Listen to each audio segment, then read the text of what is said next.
හොඳයි ඔබ හැම කෙනෙක් නැවත වරක් යේසුස් වහන්සේගේ නාමයෙන් ආදරයෙන් පිළිගන්නවා. අද දවසේ ස්වාමින් වහන්සේගේ අභිමුඛයට අපේ විවිධ ස්ථානවල හිටියත් එකම ආත්මයන්න් කරන කොටගෙන අපි එකට බැඳිලා සිටිනවා, එක කණ්ඩායමක්ව සිටිනවා.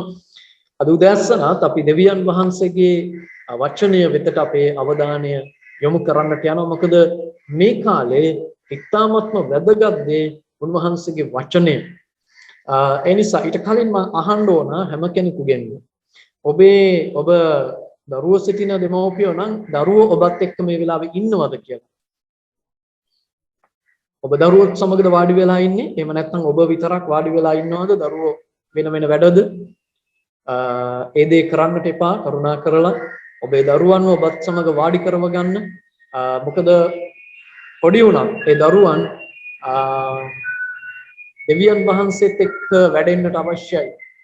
ඉතින් ඔබ පස්සේ කනගාටු වෙයි, පස්සේ අඬයි අයියෝ අපේ දරුවෝ කියලා. එහෙම නොවන පිණිස මම ඉල්ලන ඔබේ දරුවන්ව ඔබ ළඟ තියාගන්න, ඔබ දෙවියන්ට සම්බන්ධ වෙන වෙලාවෙදී. හොඳයි. අද උදෑසන අපි මම කිව්වා වගේ අපි දෙවියන් වහන්සේගේ සෙනග, අපි දෙවියන් වහන්සේගේ මිනිස්සු, අපි යේසුස් වහන්සේ සමග යන්න සූදානමින් බලාගෙන ඉන්න, බලාපොරොත්තුෙන් ඉන්න සෙනගක් අපි. ඉතින් අද උදෑසන බලාපොරොත්තුවක් ඇති මේ පොළොවේ සහනය ඇතිව ජීවත් වෙන සෙනගක් අපි. ඔබ මේ ඊයේ පෙරේදා දකින්නට ඇති ප්‍රවෘත්ති වලට අලුත් රෝගයක් කියන්නේ අලුත් ආබාධයක් හොයාගෙන තියෙනවා. ඒ තමයි මේ කොරෝනා වසංගතය නිසා බයටපත් වුණු අය, මානසිකව අවපීඩනයටපත් වුණු අයට හැදෙන මානසික රෝගයක් ලෝකේ හොයාගෙන මේ හම්බෙලා තියෙනවා. ඒක ඇති වෙන්නේ මේ බය නිසා.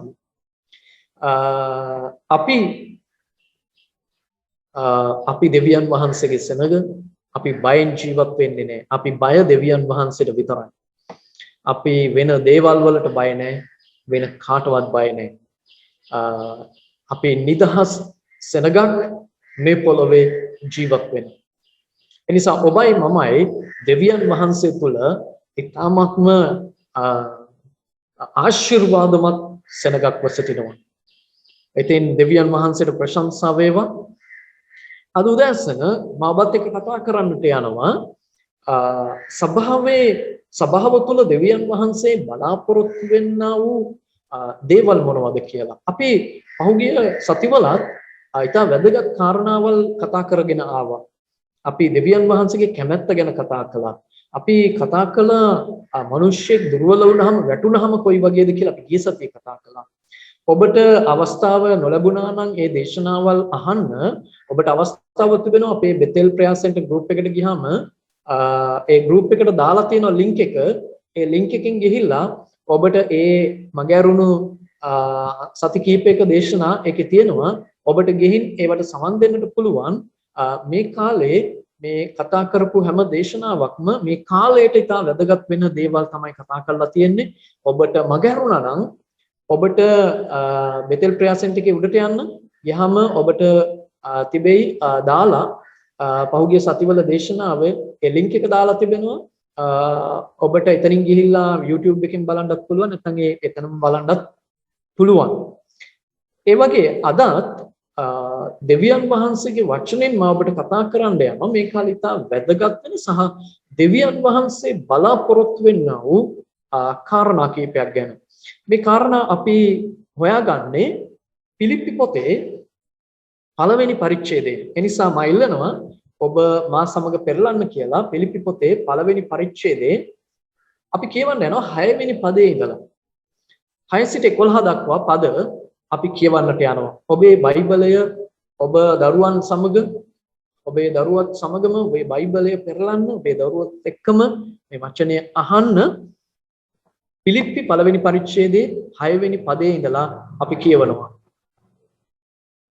නුඹලා තුල යහපත් වැඩක් පටන්ගත් උන්වහන්සේ යේසුස් ක්‍රිස්තුස් වහන්සේගේ දවස දක්වා ඒක සම්පූර්ණ කරන සේකයි යන මේ විශ්වාසය ඇතිව සිටිමි. නුඹලා සියල්ලන් ගැන මෙසේ කල්පනා කරන්නට මට යුතුය.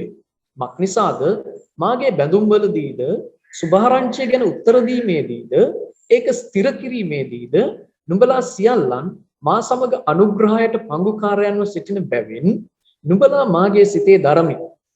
එසේ ක්‍රිස්තුස් යේසුස් වහන්සේගේ ඇලුම් කමින් මට නුඹලා සියල්ලන් කෙරෙහි කොපමණ ආශා ඇත්තෙම්ද කියා දෙවියන් වහන්සේ මට සාක්ෂි වනසේක. යේසුස් ක්‍රිස්තුස් වහන්සේ කරන කොටගෙන දෙවියන් වහන්සේට ගෞරවය හා ප්‍රශංසාව සඳහා නුඹලා ධර්මිෂ්ඨකමේ පළවලින් පූර්ණව උතුම් වූ දේවල් ඒත්තු ගන්නට නුඹලාට පුළුවන් වෙන්නත් ක්‍රිස්තුස් වහන්සේගේ දවස දක්වා අවංකව නිදොස්ව සිටින්නත් නුඹලාගේ ප්‍රේමය දැනගැන්මෙන් හා සියලු ආකාර විමසීමෙන් තව වඩා බොහෝ වන පිණිස යාඥා කරමි. දැන් මේ 6 වෙනි පදයේ ඉඳලා අපිට හම්බෙන්නේ පාවුල්තුමාගේ යාඥාව. පාවුල්තුමා පිලිප්පි සභාව ගැන විශේෂ යාඥාවක් කරනවා.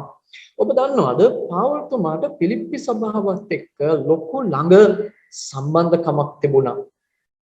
කෙටි හැඳින්වීමක් කරනවා නම් පිලිප්පි සභාව කියලා කියන්නේ පාවුල්තුමාගේ දෙවනි මිෂනාරි ගමනේදී ඔහු පිලිප්පියට ගියේ. එහෙදි තමයි ඔහු මේ සභාව ආරම්භ කළේ. තවත් විදිහකින් කියනවා නම් පාවුල්තුමා තමයි ලෝකේ පුරා සභාවන් ආරම්භ කළේ. ඔහු යුරෝපයේ ආරම්භ කරපු පළවෙනි සභාව තමයි මේ පිලිප්පි සභාව. යුරෝපයට සුභාරංචිය අරගෙන යද්දී යුරෝපයේ ආරම්භ කරපු පළවෙනිම සභාව පිලිප්පිය සභාව. ඉතින් මේ වෙනකොට මේ දැන් මේ ලිපිය ලියනකොට නම් පාවුල්තුමා ඉන්නේ රෝමේ හිරගෙදරක. ඔබට මතක ඇති මීට කලින් දවසක මම ඒ ගැන විස්තර කළා. රෝමේ සිරගෙදර ඉන්න අතරතුරේ තමයි පාවුල්තුමා මේ ලිපිය පිලිප්පි වරුන්ට ලියන්නේ. දැන් මේ ලිපිය ඇත්තටම පිලිප්පි සභාවට ස්තුති කරන්න ලියන ලිපියක්. පාවුල්තුමා පිලිප්පියේ සභාවට ස්තුති කරනවා. හේතුව තමයි පාවුල්තුමාට මේ පිලිප්පි සභාව ගොඩක් උදව් උපකාර කළා. විශේෂයෙන් පාවුල්තුමා වෙනුවෙන් යාඥා කළා වගේම පාවුල්තුමා පිලිප්පියේ සේවය කරන කාලෙත් පිලිප්පියේ හිටපු සහෝදරයන් පාවුල්තුමාට හරි ලොකුවට උපකාර කළා. ඒ වගේම තමයි ඒ ගමනේදීත් පිලිප්පි සෙනග පාවුල්තුමාට මුදල් පවා එකතු කරලා ඔහුට ලැබෙන්න සැලැස්සුවා ඔහුගේ සේවයේ වැඩ සඳහා. තවත් ඔහු මේ හිරගෙදර ඉඳද්දී ඔහුට මුදල් ලැබුණු බව කියනවා පිලිප්පි සභාවෙන්. පිලිප්පි සභාව නිතරම පාවුල්තුමාට ඒ විදිහට උපකාර කළා විවිධ පැතිවලින් විවිධ ආකාරවලින්. දැන් ඔය 3 වෙනි පදේ ඉඳලා කියවුවොත් අපි ඒ කාරණා ටික මුණ ගැහෙනවා. 3 වෙනි පදේ ඉඳලා කියන පාවුල්තුමා මම මේ අපි පොඩ්ඩක් කියවලා බලමුකෝ. නුඹලා මට සිහි වෙන හැම වෙලෙම නිතරම මාගේ සියලු යාඥාවලදී නුඹලා සියල්ලන් උදෙසා ප්‍රීතියෙන් යාඥාව ඔප්පු කරමින් පළමුවෙනි දවස පටන් දැන් දක්වා සුභාරංචි වර්ධනය සඳහා තිබෙන නුඹලාගේ පංගුකාරකම ගැන මාගේ දෙවියන් වහන්සේට ස්තුති කරමි. ඔව්. මොකද පිලිප්පි සභාව ඒ තරමට පාවුල්තුමාට ලංව හිටියා. පාවුල්තුමාට උපකාරශීලී වුණා. දැන් ඒ නිසාම පාවුල්තුමා මේ පිලිප්පි ලිපිය ලියද්දී පාවුල්තුමා ප්‍රේරිතවරයෙක් විදිහට පිලිප්පි සභාවට ලියනවට වඩා තව මිතුරෙකුට ලියනවා වගේ තමයි පාවුල්තුමා මේ ලිපිය ලියන්නේ. දැන් පාවුල්තුමා කෙනෙකුට නෙමෙයි මේ ලිපිය ලියන්නේ ඇත්තටම සභාවට. නමුත් ඔබ බැලුවොත් පළවෙනි පදයට ගිහින් සාමාන්‍යයෙන් පාවුල්තුමාගේ ලිපි පටන් ගන්නේ පාවුල් නම් ප්‍රේරිතවරයා වන පාවුල් නම් මා විසින් ලියනවා කියලා. නමුත් මෙතනදී ඔහු ප්‍රේරිතවරයා කියන අපොස්තුලවරයා කියන වචනේ පාවිච්චි කරන්නේ හේතුව මේක පෞද්ගලික ලියුමක් විදිහට තමයි ඔහු ලියන්නේ. ඒ කියන්නේ නිල නිවේදනයක් නෙවෙයි, නිල ලිපියක් නෙවෙයි. නමුත් පාවුල්තුමාගේ හදවතේ තිබුණු දේ පිලිප්පි සභාවට ලියන්නේ. දැන් පිලිප්පි සභාවට පාවුල්තුමා කියන මම ඔබ ගැන ප්‍රීති වෙනවා. ඇත්තටම සභාවේ සෙනග පාවුල්තුමා ආරම්භ කරපු සභාව ඒ සෙනග සත්‍යතාවය තුළ ගමන් කරනවා දැකීම තරම් තවත් දෙයක් ඇත්තටම වෙන සතුටක් ඇත්තටම දේවදාසයෙකුට නැහැ. ඕනම පාලකවරයෙක් ඕනම පාස්ටර් කෙනෙකුගේ සතුට තමයි තමන්ගේ සෙනග හරි මාර්ගයේ ගමන් කරනවා දකින්න එක. සත්‍යතාවය තුළ ගමන් කරනවා දකින්න එක. දෙවියන් වහන්සේට ලන්ව ගමන් කරනවා දකින්න එක තරම් ප්‍රීතියක් දෙවියන් වහන්සේගේ දාසයෙකුට නැහැ. ඒක තමයි පාවුල්තුමා අර තුන්වෙනි පදේ කියන්නේ. ඉතින් මේ විදිහට පාවුල්තුමා මේ කතා කරන මේ පිලිප්පි සභාවට හරි අගය කරලා කතා කරනවා. පිලිප්පි සභාව තුළ එවැනි ගුණාංග ගොඩක් තිබුණා. අපි යනවා අපේ ප්‍රධාන කොටසට. ඒ තමයි අපි 6 වෙනි පදේ. නුඹලා තුළ යහපත් වැඩක් පටන්ගත් උන්වහන්සේ යේසුස් ක්‍රිස්තුස් වහන්සේගේ දවස දක්වා ඒක සම්පූර්ණ කරනසේකේ යන මේ විශ්වාසය ඇතිව සිටිමි. දැන් පිලිප්පි වරුන්ට පෞල්තුමා කියන නුඹලා තුළ දෙවියන් වහන්සේ යහපත් වැඩක් පටන් ගත්තා. දැන් මොකක්ද මේ යහපත් වැඩේ? අමුතු දෙයක් නෙමෙයි. යහපත් වැඩේ කියලා කියන්නේ එකක් තමයි පළවෙනිම දේ ඔවුන් තුළ දෙවියන් වහන්සේ ආරම්භ කරපු ගැලවීම. ගැලවීම සහ ඔවුන් පිලිප්පි සභාව මේ සේවයට උපකාර කරන්න බැඳිලා වගේ හිටියා. ඔවුන් මුදලින් ශ්‍රමයෙන් උපකාර කිරීමෙන් මේ සුභාරංචියේ වැඩයට ඔවුන් උපකාර කළා. මේකත් දෙවියන් වහන්සේ ඔවුන් තුල ආරම්භ කරපු යහපත් වැඩක්. දැන් මොකද දෙවියන් වහන්සේ තමයි ඒම කරන්න හිත දීලා තිබුණේ ඔවුන්ට. ඒ දෙවියන් වහන්සේ ඔවුන්ට හිත දුන්නාම ඔවුන් ඒකට කීකරු වෙලා ඔවුන් පෞල්තුමාගේ සේවයට බහුල ලෙස උපකාර කළා. ඒක මුදලින් උපකාර කළා නැත්නම් දීමෙන් සහ සේවයට ඔවුන් බොහෝම ලැබිව හිටියා, දීමට ලැබිව හිටියා. උපකාර කරන්න, අපෝපස්ථාන කරන්න ඔවුන් බොහොම ලැබිව හිටියා. ඉතින් මේ වැඩය ගැනයි පෞල්තුමා කතා කරන්නේ. ඒකෙන් අදහස් කරන්නේ ඔවුන් ගැලවීම තුළ ස්ථිරව ගමන් කරමින් හිටියා. මේ කාරණා දෙකක් නෙමෙයි. ඒ කියන්නේ සේවයට උපකාර කරන එක, සේවයට දීම මේවා සහ ගැලවීම නැත්නම් අලුත් මිනිස්යාගේ නැත්නම් නව ජීවිතය කියන මේ දෙකක් නෙමෙයි. ඒක අද අපිට දෙකක් වගේ තමයි පේන්නේ. හේතුව අපි ගැලවීම ලැබලා අපි ඔහේ ගමනක් යනවා. නමුත් ඇත්තටම ගැලවීම ලැබලා දෙවියන් වහන්සේගේ සෙනග කියලා කියන්නේ ඕන් දෙවියන් වහන්සේගේ වැඩය තුල තමයි ඉන්නට ඕන. දෙවියන් වහන්සේගේ සේවය තුල තමයි අපි ඉන්න ඕන. අපි ගැලවීම ලැබුවෙන් පස්සේ දැන් පෞල්තුමා කියනවා නුඹලා තුල යහපත් වැඩක් පටන් ගන්නවා. එතකොට දමන උන්වහන්සේ තමයි මේ යහපත් වැඩය ආරම්භ කළේ. ඒ බීජය දෙන්නේ දෙවියන් වහන්සේ. ඔවුන්ට විතරක් නෙමෙයි, දෙවියන් වහන්සේ මේ යහපත් වැඩ කිරීමේ බීජය අපි තුල තබලා තියෙනවා. හැබැයි අපි සමහර විට ඒකට කීකරු වෙලා නැහැ. අපි ඒක දැකලා නැහැ. අපි ඒකට කීකරු වෙලා ඒක තුල යෙදෙන්නේ නැහැ. නමුත් පිලිප්පි සභාවේ වෙනස තමයි ඔවුන් ඒක තුල යෙදෙන්න පටන් ගත්තා. යෙදෙන්න පටන් ගත්තා කියන්නේ ඒක ඉවරයක් නැතුව මෙතන පෞල්තුමා කියනවා කවද වෙනකම්ද? ක්‍රිස්තුස් වහන්සේගේ දවස වෙනතුරු පෞල්තුමා කියනවා ඔබ තුල දෙවියන් වහන්සේ ආරම්භ කරපු මේ වැඩේ යහපත් වැඩය නවත්තන්න එපා. ඒක ක්‍රිස්තුස් වහන්සේගේ පැමිණීම තෙක්ම ඔබ කරගෙන යන්න කියලා පෞල්තුමා කියනවා. මොකද්ද යහපත් වැඩේ?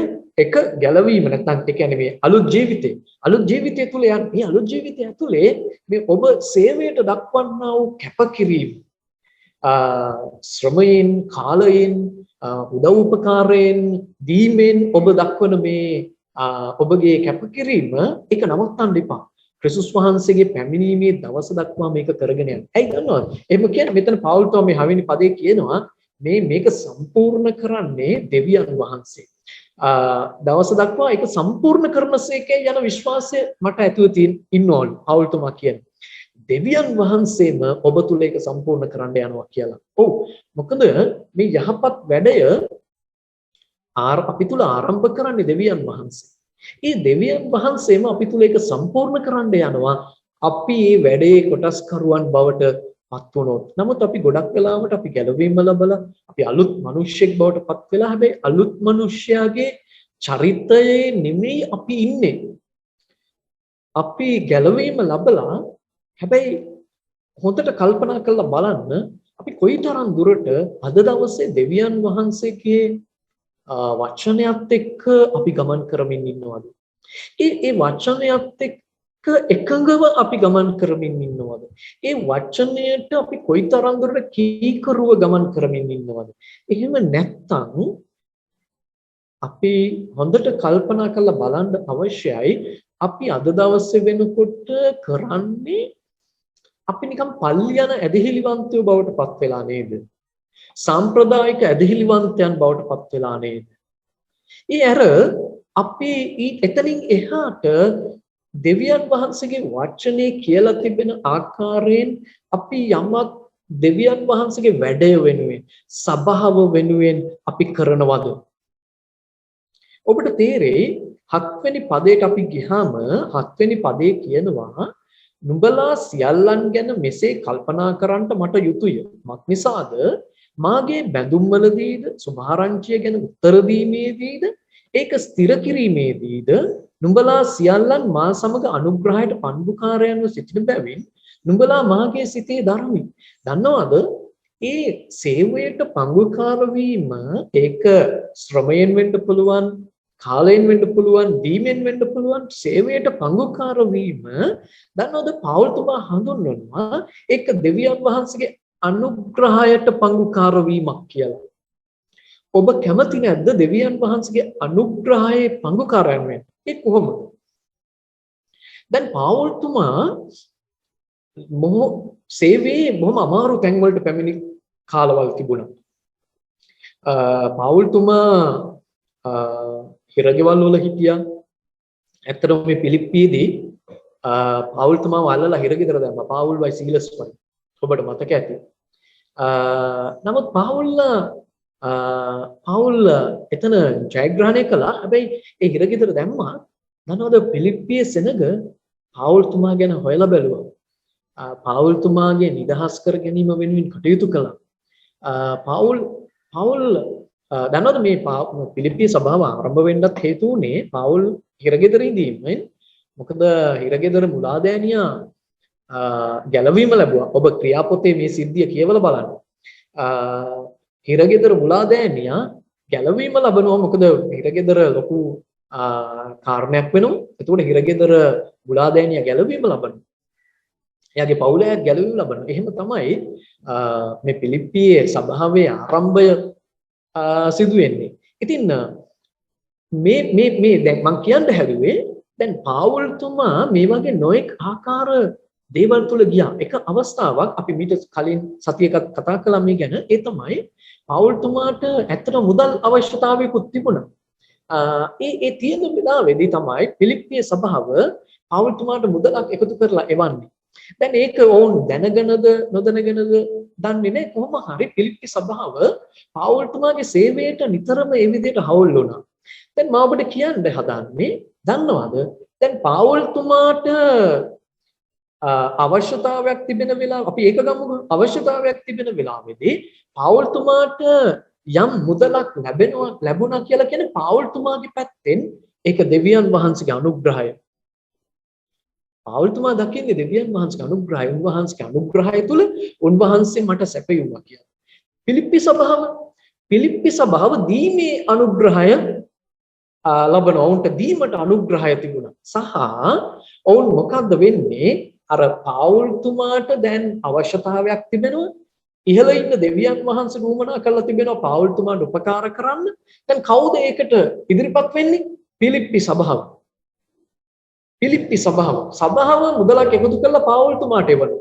ඔවුන් දැනගෙන හිටියද දන්නේ නැහැ. හැබැයි ඔවුන් මුදලක් එකතු කරලා පෞල්තුමාට ලැබෙන්න සලස්වනවා. දැන් පෞල්තුමා මේ රෝම හිරගෙදර ඉන්න ඇද්දි පිලිප්පි සභාව ඔහුට සෑහෙන උපකාර කරනවා.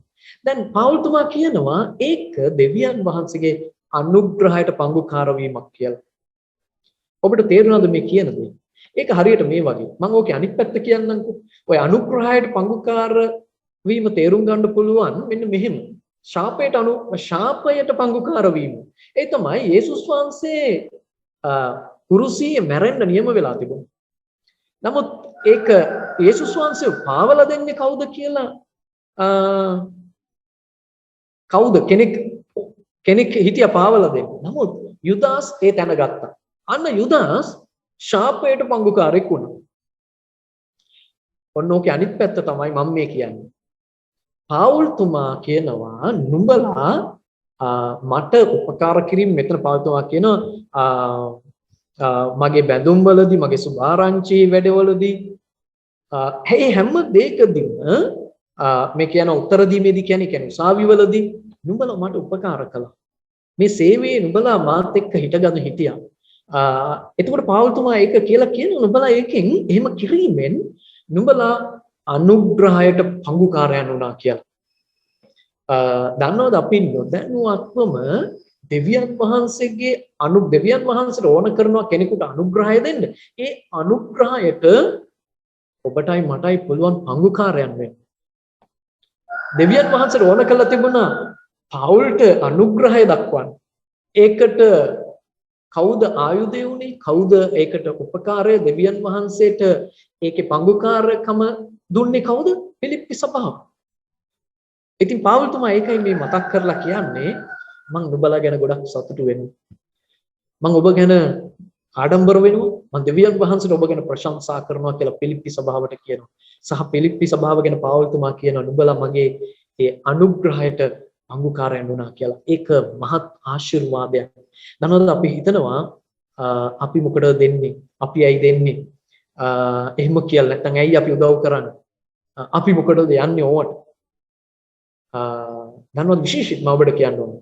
දෙවියන් පාවුල්තුමා කියලා කියන්නේ ඔවුන්ගේ ප්‍රධාන පූජකතුමා, ඔවුන්ගේ ප්‍රධාන පාස්ටර්, සීනියර් පාස්ටර් පාවුල් කියලා කියන්නේ පිලිප්පි සභාවේ. පිලිප්පි සභාව කියලා කියන්නේ සභා කීපයක්.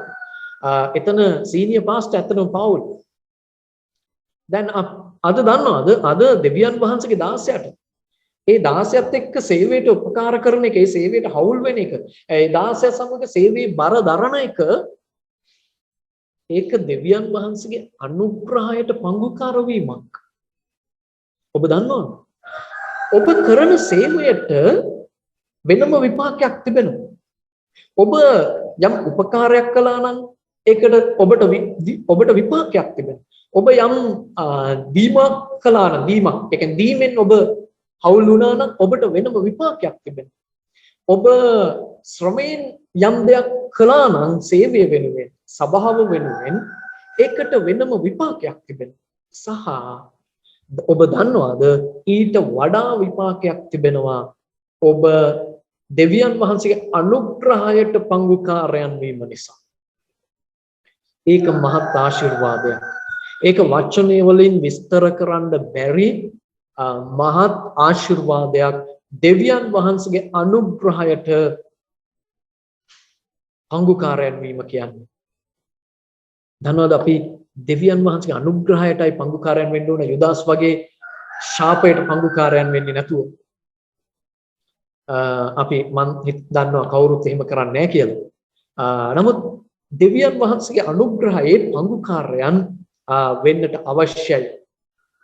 එතකොට මේකේ මේ 8 වෙනි පදයේ මේකත් එක්ක සම්බන්ධයි. එසේය ක්‍රිස්තුස් යේසුස් වහන්සේගේ ඇලුම්කමින් මට නුඹලා සියල්ලන් කෙරෙහි කොපමණ ආශා ඇත්තෙන්ද කියා දෙවියන් වහන්සේ මට සාක්ෂි වනසේක. දැන් පෞල්තුමා කියන මම කොච්චර නුඹලාට ඇලුම්ද කියලා. මගේ හිතේ නුඹලා ගැන කොච්චර ලොකු ආසාවක් තියෙනවද? පේනවද? පෞල්තුමාගේ අනිත් ලිපි වගේ නෙවෙයි. මේක පෞල්තුමා තමන්ගේ පෞද්ගලික දේ තමයි පිලිප්පි සභාවත් එක්ක බෙදාගන්නේ. හේතුව පිලිප්පි සභාවත් පෞල්තුමාත් එක්ක මිතුරන් වගේ හිටියා. ඇත්තටම සභාවයි දේවදාසයයි පාලකවරයයි අන්න එවැනි සම්බන්ධතාවයක් තිබෙන්නට ඕන. සභාව පාලකවරයා එක්ක ඒ මිත්‍රකමක ඉන්නට අවශ්‍යයි. පාලකවරයාත් සභාව සමග මිත්‍රකමක ඉන්නට අවශ්‍යයි. ඒක දෙපැත්තටම තිබෙනවා. ඒක ඔබට කියනවා වගේ මේක මේ සභාව සම්බන්ධයෙන් කියනවා ඒක මටත් කියා ගන්නට අවශ්‍යව තිබෙනවා. මගේ පැත්තටත් ඒ තමයි මිතුරෙක් වෙන්න අවශ්‍ය. පෞල්තුමා මේ මිතුරෝ දෙන්නෙක් කතා බහ කරන ශෛලියෙන් තමයි මේ පිලිප්පි පොත ලියන්නේ.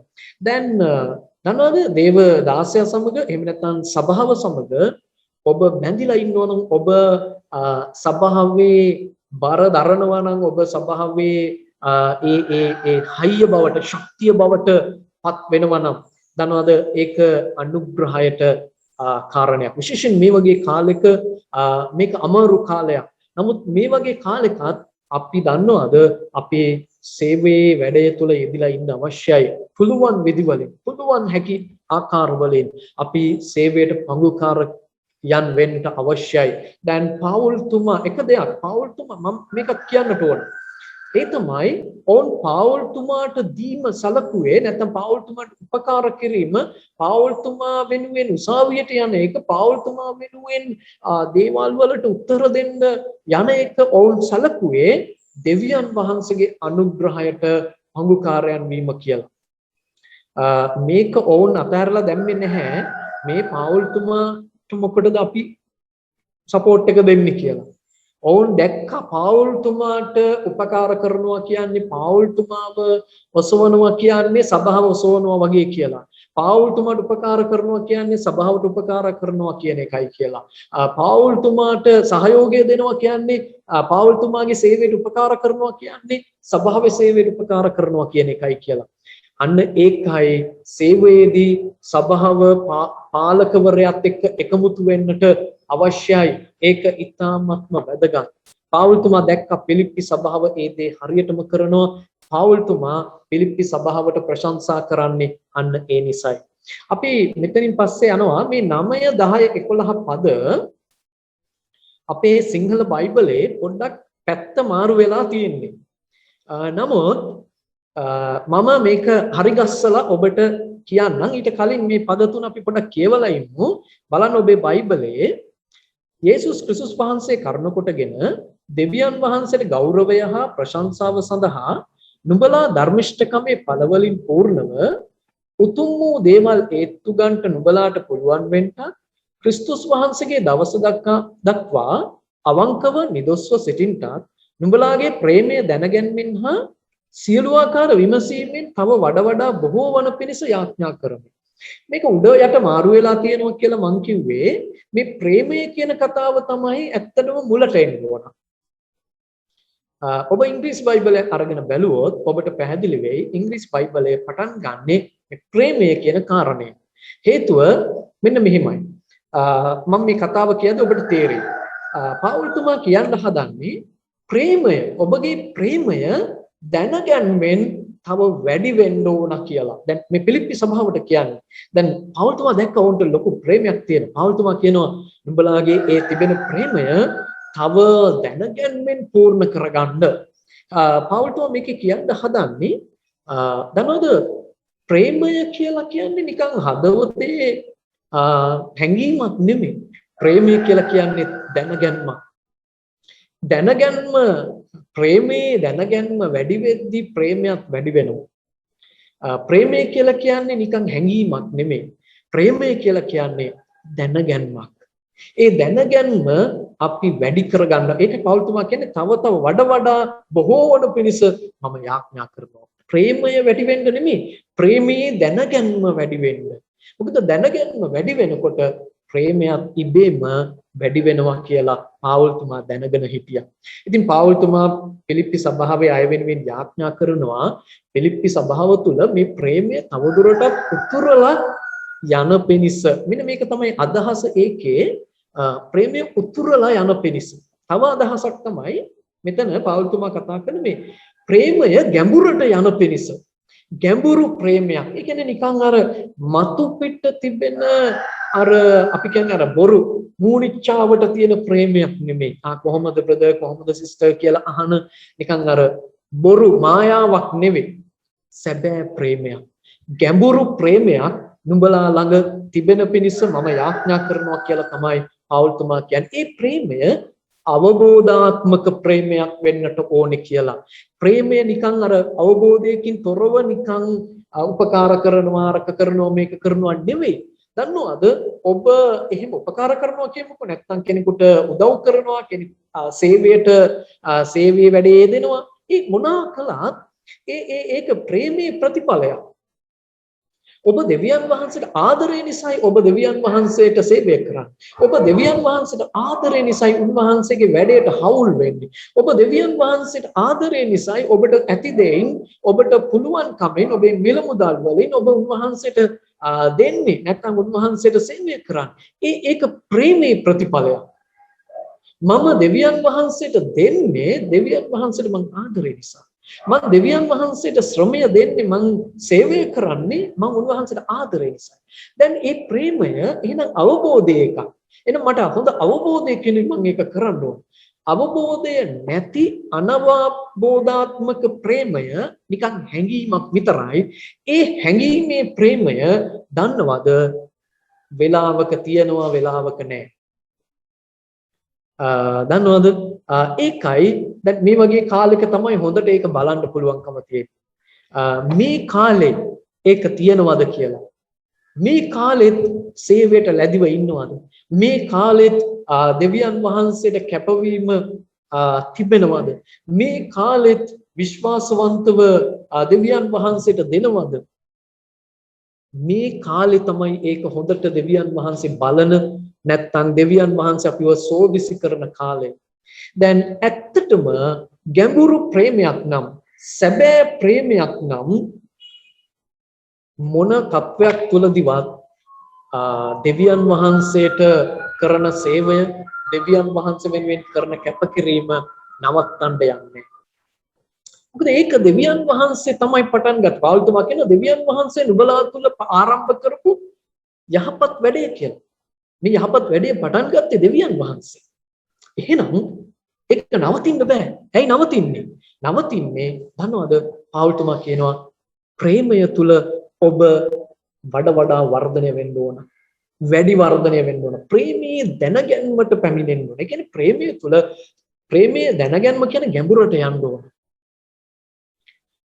අන්න එහෙම තමයි මේක නිවැරදි වෙන්න ඕන. මේ ප්‍රේමය ගැන කතා කරන්නේ ඊට පස්සේ කියනවා එහෙම එහෙම වුණාම ඒ කියන්නේ ඔබ ප්‍රේමයේ දැනගැන්මට පැමිණුණාම ඔබට පුළුවන් මෙන්න මෙහෙම කරන්න. මොනවද?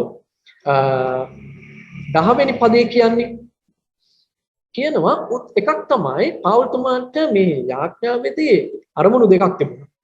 එක අරමුණක් තමයි මේ 10 වෙනි පදේ කියන උතුම් දේවල් ඒත්තු ගන්නට නුඹලාට පුළුවන් වන පිණිස. මේ ප්‍රේමයේ ගැඹුරට ගියාම තමයි පුළුවන්කම ලැබෙන්නේ අර බොරු දේවල් නෙමෙයි උතුම් දේවල් හොයාගන්න. ඒ කිව්වේ ප්‍රේමයේ දැනගැන්ම තුල ඔබ විශිෂ්ට දේවල් සොයා ගන්න යනවා නැත්නම් වටහා ගන්න යනවා. එහෙම නැති වුනහම ප්‍රේමයේ ගැඹුරට ගියේ නැති ඇදහිලිවන්තයන් අර මතු පිට අතගාමින් ඉන්නවා. ඒගොල්ලෝ හොයන්නේ මොනවා? ආස්කම් වෙන්න පුළුවන්. අර දේවල් තමයි හොයන්නේ. නමුත් දේවල් නෙමෙයි වැදගත්. දන්නවද? උතුම් දේවල්. ආත්මික දේවල්. දන්නවද මිනිස්සුන්ට තෝරාගන්න දෙකක් තියෙනවානේ ලෞකික දේ සහ ආත්මික දේ. හැබැයි ඇදහිලිවන්තයන් තෝරගන්න පුරුදු වෙලා ඉන්නේ ගොඩක් වෙලාවට මොනවද? තෝරගන්න පුරුදු වෙලා ඉන්නේ ලෞකික දේ, පෙනෙන දේ. නොපෙනෙන දේ නෙවෙයි. ඇයි දන්නවද? ඒකේ උතුම්කම දන්නේ නැතිකම නිසා. ඒ උතුම්කම තේරෙන්නේ නැති නිසා. නමුත් ඔබ කියවලා බැලුවොත් කොලොස්සි 3 වෙනි පරිච්ඡේදයේ 1 වෙනි පදේ මේ පිලිප්පි පොතට පස්සේ අපි යමු මේ ළඟමනේ තියෙන්නේ කොලොස්සි 3:1 කියනවා ඉදින් නුඹලා ක්‍රිස්තුස් වහන්සේ සමග නැගිටවනු ලද්දහු නම් උසස් තැන්හි තිබෙන දේවල් සොයා ගන්න. එහි ක්‍රිස්තුස් වහන්සේ දෙවියන් වහන්සේගේ දකුණු පැත්තේ වැඩ හිඳිනසේක. දන්නවද? උතුම් දේවල් හොයන්න. අපි දෙවියන් වහන්සේගේ සෙනඟ නම් කියනවා උතුම් දේවල්, උසස් දේවල්. හැබැයි දන්නවද මේ ප්‍රේමයේ දැනගැන්මට නැත්නම් කෙනෙක් දැනගැන්මට ආවේ නැත්තම් දේව වචනයෙන් තමයි දැනගැන්ම එන්නේ. වෙන තැනකින් දැනගැන්ම එන්නේ නැහැ. දන්නවද ඔබ පත්තර බැලුවට ටීවී එක බැලුවට මේ කියන දැනගැන්ම ඔබට ලැබෙන්නේ නැහැ. ඒක ලැබෙන්නේ දේව වචනයෙන් විතරයි. අන්න ඒ දැනගැන්ම ලැබපු කෙනෙක් තමයි දන්නේ උසස් දේ මොනවද කියලා. උතුම් දේවල් මොනවද කියලා. ඉතින් උතුම් දේවල් තමයි තෝරගන්න ඕන, හොයාගන්න ඕන. අනිත් කාරණේ තමයි පාවුල්තුමාට තිබුණ තව අරමුණක් මේ යාඥාව ඇතුලේ. ඒ තමයි සභාවේ සෙනග ක්‍රිස්තුස් වහන්සේගේ පැමිණීම දක්වාම අවංකව හා නිදොස්ව ඉන්නට ඕනේ කියලා. ඔව්. පළවෙනිම කාරණය අවංකව ඉන්න අවශ්‍යයි. අවංකව කියන එකේ අදහස තමයි සැබෑ කමින් ජීවත් වෙනවා කියන එක. රංගපාන්නේ නැතුව ඇදහිලිවන්තයෝ ගොඩක් වෙලාවල් වල අපි දකින්නේ රංගපානෝ. බොරු තමයි කියන්නේ. ඔව් ඔව් කියලා. හැම දෙයක්ම හරි හොඳයි. ඔව්. නමුත් ඇත්තම කතාව ඒකද? ඇත්තම සැබෑම తত্ত্বය ඒකද? මම ඔබට කියන්නට ඕන. ඔබ ලෝකෙට මොනව පෙන්නුවත් දෙවියන් වහන්සේට බොරුව පෙන්වන්න යන්න එපා. සභාවට බොරුව පෙන්වන්න එපා. පාලකවරයාට බොරුව පෙන්වන්න එපා. දන්නවද? පාලකවරයාට ඔබේ ඇත්ත තත්ත්වය කියන්නේ. ඔහු ඉන්නේ ඒකට. ඔබේ ඇත්ත තත්ත්වය අහන්න. අද ගොඩක් වෙලාවල් වල පාස්ටර්ට බොරු කියලා ලෝකෙට ඇත්ත කියනවා. ලෝකෙට ඇත්ත කියනවා කියන්නේ ලෝකෙට ඇත්ත ප්‍රකාශ වෙනවනේ. ලෝකේ හැසිරෙන්නේ ඔබ. නමුත් පාස්ටර්ට බොරු කියන්නේ. නමුත් ඒක නෙමෙයි වෙන්න ඕන. ඇත්ත කියන්න ඕන වාසු. දන්නවද? ලෝකෙට බොරු කියනවද නැද්ද? බොරුව පෙන්නනවද නැද්ද කියලා වෙන කතාවක්. නමුත් ඇත්ත කතාව වාසු මම මේ තත්ත්වයේ ඉන්නේ. මෙන්න මෙතනයි මං ඉන්නේ. මං ගොඩක් වැටිලා ඉන්නේ. මං දුර්වල වෙලා ඉන්නේ. කියලා කියන්න ඕන පාස්ටර්ට තමයි ඒක කියන්න ඕන. තමන්ගේ කාරණය පාස්ටර්ත් එක්ක තමයි බෙදා ගන්න ඕන. නමුත් අද ඕකේ අනිත් පැත්තයි වෙන්නේ. ඒකයි කියන්නේ සැබෑ කමින් ඇවිදිනවා කියලා. දන්නවද ඔබට වැරදුනා නම් පාස්ටර් මට මේ වගේ දෙයක් වුණා. මගේ අතින් මෙන්න මේ පාපයක් වුණා. කරුණාකරලා මට උදව් කරන්න. පාස්ටර්ත් එක්කයි බෙදා ගන්න ඕන. දන්නවද? ඕක වෙන කෙනෙක් එක්ක එළිය කෙනෙක් එක්ක නෙමෙයි කියන්න ඕන. සමහරවිට එළියයි දන්නවා පාස්ටර් දන්නේ නැහැ. සැබෑ කමින් හැසිරීම ඉතාමත්ම වැදගත්. ඒ තමයි දෙවියන් වහන්සේත් එක්ක සම්බන්ධතාවය කියලා කියන්නේ. දෙවියන් වහන්සේත් එක්ක සම්බන්ධතාවය තිබෙන කෙනා කවදාවත් දේවල් හංගන්නේ නැහැ. දෙවියන් වහන්සේත් එක්ක සම්බන්ධතාවය ඇතුලේ හැම දෙයක්ම විශේෂයෙන් දෙවියන් වහන්සේත් එක්ක බෙදා ගන්නවා. දෙවියන් වහන්සේගේ දාසයත් එක්ක බෙදා ගන්නවා. මේ පාවුල්තුමා එකයි කතා කරන්නේ. මොකද පාවුල්තුමා පිලිප්පි සභාවේ සීනියර් පාස්ටර්. පාවුල්තුමා යාඥා කරලා පාවුල්තුමාගේ යාඥාවේ පළවෙනි අරමුණ තමයි උතුම් දේවල් සභාව හොයන්න. මේ පොළවේ ජරාව හොයන්න නැතුව. දෙක අවංකව හා නිදොස්ව සිටින පිණිස. දැන් අපි කතා කරන නිදොස්කම ගැන. නිදොස් කියලා කිව්වේ නිදොස් හෘද සාක්ෂියක් ඇතිව ඉන්න එක ගැන. සුද්ධ ජීවිතයක් ගත කිරීම. දැන් මේ කාරණා දෙකම, ඒ කියන්නේ අවංක බවත් මේ නිදොස් හෘද සාක්ෂියක් ඇතිව සිටීම දෙකම වැදගත් ක්‍රිස්තුස් වහන්සේගේ දවසේදී. ක්‍රිස්තුස් වහන්සේගේ පැමිණීමේ දවස දක්වා අවංකව සහ නිදොස්ව හැසිරීම ඉතාමත්ම වැදගත්. අපි උන්වහන්සේගේ දවස දක්වා අපිට තිබෙන මොකද එතනින් පස්සේ අවශ්‍ය නැහැ. අපි ඒ ගැන වෙහෙසීමේ වැඩක් නැහැ. ක්‍රිස්තුස් වහන්සේ සමග ගියයින් පස්සේ අපිට එහෙම එකක් නැහැ. මේ පොළවේ තමයි මේ සියලු පරීක්ෂාවල්ද සෝදිසි කිරීමද මේ ඇදෙන කාරණා ඔක්කොම තියෙන මේ පොළවේ. මේ පොළවෙන් අපි ගියයින් පස්සේ අපි නිදහස්. දන්නවද? ඒ ක්‍රිස්තුස් වහන්සේගේ දවස දක්වා අපි අපේ ජීවිත ගැන රැක බලා ගන්න අවශ්‍යයි. උන්වහන්සේ අපිට අලුත් ජීවිතයක් දුන්නා. ඒ අලුත් ජීවිතය අපි ආරක්ෂා කරන්න අවශ්‍යයි. දන්නවද? ඔබ අලුත්ින් උපදුණු කෙනෙක්. ඔබේ ආත්මය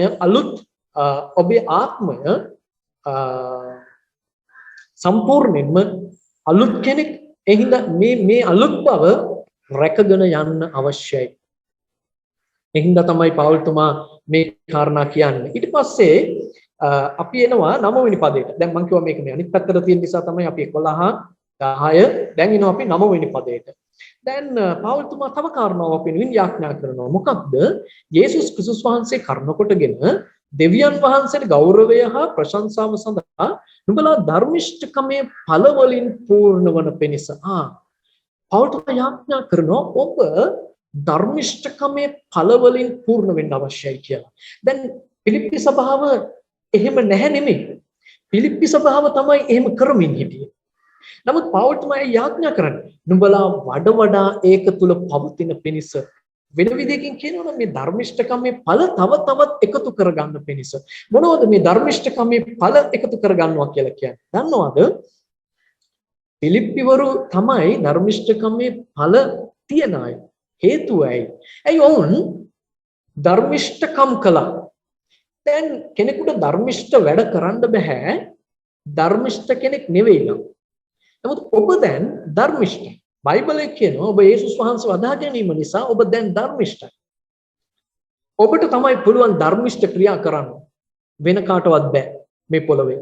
ධර්මිෂ්ඨ වුණු අයට විතරයි. අපි හිතන් ඉන්නේ ධර්මිෂ්ඨ වැඩ කරලා ධර්මිෂ්ඨ වෙනවා කියලා නෑ. උන්වහන්සේ ඔබවත් මාව ධර්මිෂ්ඨ කරලා තියෙන්නේ. ඒ මොකටද? ධර්මිෂ්ඨකම් කරන පිණිස. ඒ ධර්මිෂ්ඨකම් කිරීමෙන් මොනවද වෙන්නේ? ඒ ධර්මිෂ්ඨකම් කිරීමෙන් ධර්මිෂ්ඨකමේ ඵල අපි වෙනුවෙන් උපදිනවා. ඒක හරියට අර ගහක ගෙඩි හැදෙනවා වගේ. ඵල. එතකොට ධර්මිෂ්ඨකම් කරන්න දැන් ඔබටයි මටයි හැකියාව තියෙනවා. එහෙනම් දැන් ධර්මිෂ්ඨකම් කරන්න. මොනවද ධර්මිෂ්ඨකම් කියලා අදහස් කළේ? අර පෞල්තුමා කිව්වේ නුඹලා තුල දෙවියන් වහන්සේ පටන්ගත් යහපත් වැඩ කියලා. යහපත් වැඩ මොනවද? පිලිප්පි සභාව මොකද යහපත් වැඩවල යෙදিলা හිටියා. මේ පෞල්තුමා මොනවා ගැනද මේ තවමත් කතා කරන්නේ? ඔහුට උපකාර කරපු එක ගැන. ඔහුගේ සේවයේදී ඔවුන් හවුල් වුණු එක ගැන. ඔහුගේ සෑම කාරණාවලදී ඔහුට ඔවුනුත් ඒකේ යෙදුණු එක ගැන. මුදල් අවශ්‍යතාවලදී ඔවුන් මුදල් එකතු කරලා ඔහුට ලබා දීපු එක ගැන. මේ සරල දේවල් ගැන කතා කරන්නේ. දන්නවද පුංචි දේවල් වලින් ඔබටත් මටත් පුළුවන්කම තිබෙනවා ධර්මිෂ්ඨකමේ ඵල එකතු කරගන්න.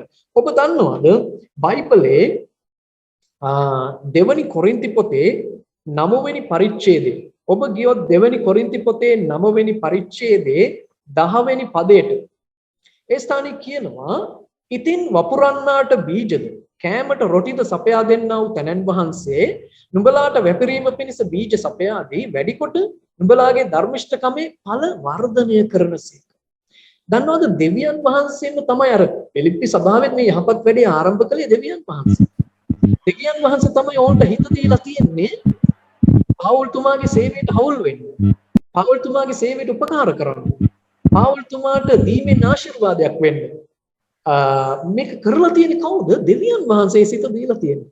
දෙවියන් වහන්සේ එහෙම කරලා දෙවියන් වහන්සේ ඒක කිරීමෙන් බලාපොරොත්තු වෙන්නේ මොකක්ද? ධර්මිෂ්ඨකමේ ඵල අපේ ජීවිතවල ඇති කරන්න. දන්නවද මේ පොළවේ සියල්ල අධර්මිෂ්ඨයි. මේ පොළවේ සියලු දේ අධර්මිෂ්ඨයි. ඒ අධර්මිෂ්ඨ දේවල් වලින් ධර්මිෂ්ඨ දේවල් ධර්මිෂ්ඨ ඵල පොදව ගැනීමේ හැකියාවක් ඔබටත් මටත් තිබෙනවා. එහෙනම් මේක හොඳටම තේරෙන්නේ මෙන්න මේ විදිහට කිව්වහම. දන්නවද බයිබලයේ කියනවනේ මේ දැන් අනිත් දේවලුත් එහෙම තමයි. බයිබලයේ කියනවා මේ පොළවේ මුදල් අධර්මිෂ්ඨයි. හැබැයි දන්නවද මේ පොළවේ මුදල් අධර්මිෂ්ඨයි වුණාට අපි පාවිච්චි කරන්නේ ඒ මුදල් වලින් අපි දන්නවද දේව රාජ්‍ය උදෙසා වැපිරෙව්වොත් දේව රාජ්‍ය උදෙසා දීමෙන් මොනවද කරන්න පුළුවන්? මුදල් අපවිත්‍ර බව ඇත්ත. හැබැයි අපවිත්‍ර මුදල් යොදවලා දන්නවද ධර්මිෂ්ඨකමේ ඵල උපදව ගන්න හැකියාව තිබෙනවා. ධර්මිෂ්ඨකමේ ඵල. අන්න ඒ වගේ තමයි මේ පොළව අධර්මිෂ්ඨ බව ඇත්ත. හැබැයි මේ අධර්මිෂ්ඨ පොළව තුල අපි දෙවියන් වහන්සේට සේවය කිරීමෙන්, උන්වහන්සේගේ වැඩේට උපකාර කිරීමෙන්, උන්වහන්සේගේ වැඩේට හවුල් වීමෙන් දන්නවද ශිෂ්‍යන් සුභාරංචියේ වැඩේ දෙවියන් වහන්සේගේ අරමුණ තමයි සියලු දෙනාට සුභාරංචිය දේශනා කරන එක. එතකොට කවුද මේ අනුග්‍රහයේ පංගුකාරයා වෙන්නේ? ඔබට වෙන්න පුළුවන්කම තිබෙනවා. ඔබ ඕනම කෙනෙකුට ඒ කෙනා බවට පත් වෙන්න පුළුවන්. එතකොට ඔබ ඒ අනුග්‍රහයේ පංගුකාරයෙක් වෙනවා ඔබ. දෙවියන් වහන්සේගේ සේවයට දන්නවද ඔබට මේ පොළවේ ලැබිලා තිබෙන මේ කාලය, ශ්‍රමය, මිල මුදල්, ඔබට තිබෙන හැකියාවන්, ඔබට තිබෙන අත්පොහසත්කම් ඒ සියල්ල යොදවන්න. මොකද මේ දේවල් දවසක නැති වෙලා යනවා. මේවා අධර්මිෂ්ඨයි. මොකද මේවා මේ පොළවේ දේවල්. මේවා නැති වෙලා යන්න යනවා. මේවා විනාශ වෙනවා. හැබැයි ඒ දේවල් ඔබ යොදවලා දෙවියන් වහන්සේගේ රාජ්‍යයේ යොදවලා ඒ වලින් උපදව ගන්න ධර්මිෂ්ඨකමේ ඵල තමයි දවසක ඔබටයි මටයි ඉතුරු වෙන්න යන්නේ. ඒ නිසා පෞල්තුමා යාඥා කරනවා පිලිප්පි සභාව වෙනුවෙන් දෙවියන් වහන්සේ නුඹලා තුල ධර්මිෂ්ඨකමේ ඵල උපදවනවා කියලා. කොරින්ති පොතේ අපි කියුවේ ඒක කරන්නේ දෙවියන් වහන්සේමයි කියලා. ඒක දෙවියන් වහන්සේ පිලිප්පි සභාව විතරක් නෙමෙයි අද අපේ ජීවිතවලත් කරන්න බලාගෙන ඉන්නවා. නමුත් අපි කොයිතරම් දුරට ඒ දෙවියන් වහන්සේගේ හඬට කීකරුයිද? අපි කොයිතරම් දුරට ඒකේ යෙදෙනවද? අපි කොයිතරම් දුරට ඒක තුල ගමන් කරනවද? නමුත් ඒ වෙනුවට අපි ගොඩක් වෙලාවට අපි අපේම වැඩ කරමින් ඉන්නවා. ඒකෙන් අදහස් කරන්නේ මොකක්ද? දන්නවද? අපි මේ පොළොවේම දේ හොයමින් ඉන්නවා. අපි මේ පොළොවේ අධර්මිෂ්ඨ දේත් එක්කම තමයි ජීවත් වෙන්න කැමති කියන එක. නමුත් දෙවියන් වහන්සේට ඕන මේ අධර්මිෂ්ඨ දේවල් දෙවියන් වහන්සේ ඔබටත් මටත් දීලා තිබෙන්නේ. දන්නවද? ඒවා යොදවලා ධර්මිෂ්ඨකමේ ඵල උපදව ගන්න. දවසක ස්වාමියා පැමිණෙන්න යනවා. අපිට දීපුවා ගැන ගණන් අහන්න. ස්වාමියා පැමිණෙන දවසේදී අපි මොනවද කියන්න යන්නේ? තමයි බයිබලයේ කියනවා අපි දෙවියන් වහන්සේ ඉදිරි යොහන් 15:8 අපි කියවන්න යන්නේ ඔබ කියවලා බලන්න යොහන් 15:8 කියනවා පියාණන් වහන්සේ ඒකේ කියනවා පියාණන් වහන්සේගේ ගෞරවය පිණිස තමයි අපි පළ දරන්නේ කියලා. යොහන් 15 කතා කරන්නේ නිදිවැල ගැන. අපි පළ දරන්න ඕන. පළ දරන්න ඕන. ඒක පියාණන් වහන්සේගේ ගෞරවය පිණිස. ඒ වගේම තමයි පළ විමසනවා කියලා දෙවනි කොරින්ති 5:10 කියනවා. දෙවියන් වහන්සේ පළ විමසනවා කියලා. දන්නවද අපි උන්වහන්සේ ඉදිරියේ හිට ගන්න තියෙනවා දවසක. දෙවියන් වහන්සේ ඉදිරියේ හිට ගන්න තියෙනවා. යේසුස් වහන්සේ කිව්වා හොඳ ගස්වල නරක පළවත් නරක ගස්වල හොඳ පළවත් හැදෙන්නේ නැහැ කියලා. ඔබ නරක ගහක් නෙමෙයි. ඔබ හොඳ ගහක්. ඔබ අලුත් මිනිස්සෙක්. ඔබ තුළ මේ සියලු දේ තිබෙනවා. නමුත් ඒක කොයිතරම් දුරට ක්‍රියාත්මක වෙනවද කියන එකයි දෙවියන් වහන්සේ බලාගෙන ඉන්නේ. මම කැමති අවසන් වශයෙන් මේ පදේ කියවන්න. ඒ තමයි දෙවනි කොරින්ති 5:10. අපි මේ පදේ විතරයි කියවන්නේ. දෙවනි කොරින්ති 5:10 කියනවා මක්නිසාද එකිනෙකා තම තමාගේ ශරීරයේදී කළා වූ දේවල ඵල ඒ දේ යහපත් වුණත් අයහපත් වුවත් කළ දේවල හැටියට ලබන පිණිස අප සියල්ලෝම ක්‍රිස්තුස් වහන්සේගේ විනිශ්ශාසන ඉදිරියේ ප්‍රකාශ වෙන්න ඕනෑය. තනද මේක විනිශ්ශාසනය නෙවෙයි නමුත් දෙවියන් වහන්සේගේ ඉදිරියේ මේක විනිශ්ශාසනය ක්‍රිස්තුස් වහන්සේගේ විනිශ්ශාසනය කියලා මේ කියන්නේ ඒකේ අදහස් කරන්නේ අර නිරේට දානවද ස්වර්ගයට යවනවද කියන ඒක නෙමෙයි මේ. හරි? නමුත් අපි මොනවද කළේ කියන එක ගැන අපි දවසක දෙවියන් වහන්සේ ඉදිරියේ ගණන් දෙන්න තිබෙනවා. දන්නා දෙවියන් වහන්සේ අපිට බොහෝ දේ දීලා තිබෙනවා. අපි ඒ වලින් මොනවද කළේ? දෙවියන් වහන්සේගේ රාජ්‍යයට අපි මොනවද කළේ? දෙවියන් වහන්සේගේ රාජ්‍ය වර්ධනය කරන පිණිස අපි අපේ කාලය, ශ්‍රමය, මිල මුදල්, අපේ හැකියාවන්, අපේ දක්ෂතාවයන්, අපේ තිබෙන වත්පොහසත්කම් අපි කොයි විදියටද යෙදෙව්වේ? අපි දවසක ගණන් දෙන්න තිබෙනවා. එදාට තිබෙන කාරණේ තමයි අපි එහෙ ගිහින් බැලුවහම අපි ළඟ තිබිච්ච දේවලුත් අපිට නෑ අපේ අතේ. අපි ඔක්කොම දාලා ගිහින් තියෙනවා.